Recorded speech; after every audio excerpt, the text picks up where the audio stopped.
Le calice jusqu'à la lie pour Komi Kouché dans l'affaire dite FNM. 20 ans de réclusion criminelle et 500 millions de francs CFA d'amende ferme.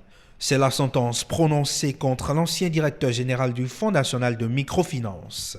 La Criette, Cour de répression des infractions économiques et du terrorisme, en a décidé ainsi ce samedi matin dans un verdict marquant l'épilogue d'un procès qui aura duré 24 heures sans discontinuer.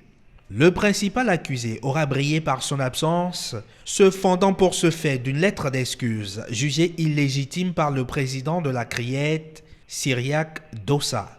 Détournement de deniers publics et abus de fonction sont les faits qui ont été finalement retenus contre Komi Kouché par la Cour. À tout le moins, ce dernier pourra se consoler d'une responsabilité partagée au terme de ce procès instruit au nom de la bonne gouvernance. En effet, l'ancien directeur général du FNM tombe finalement en même temps que deux co-accusés.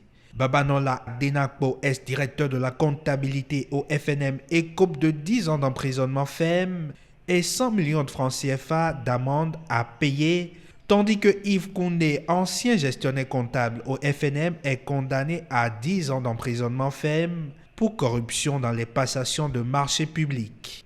Dans cette même affaire, 6 structures des systèmes financiers décentralisés ont également été retenues dans les liens de complicité de détournement de deniers publics et condamnées à 500 millions d'amende chacune.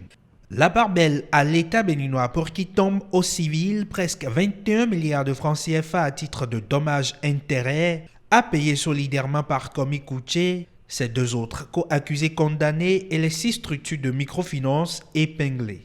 Dans la décision rendue par la Criette, il est également question de chance pour 2 accusés, l'ancien président du conseil d'administration et l'ex-agent comptable du FNM, purement et simplement acquittés par la Cour.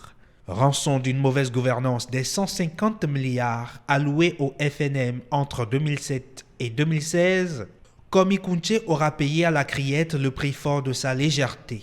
En plus de sa condamnation, confiscation au profit de l'État béninois de tous ses avoirs en banque, la sentence va plus loin encore en ordonnant également la saisie des biens immobiliers de l'ancien directeur général du FNM, 13 en tout répartis entre Cotonou, Abomey-Calavi et Banté. Et pour que force reste à la loi, un mandat d'arrêt a été émis contre Komi Kouché, désormais recherché pour répondre de ses forfaits.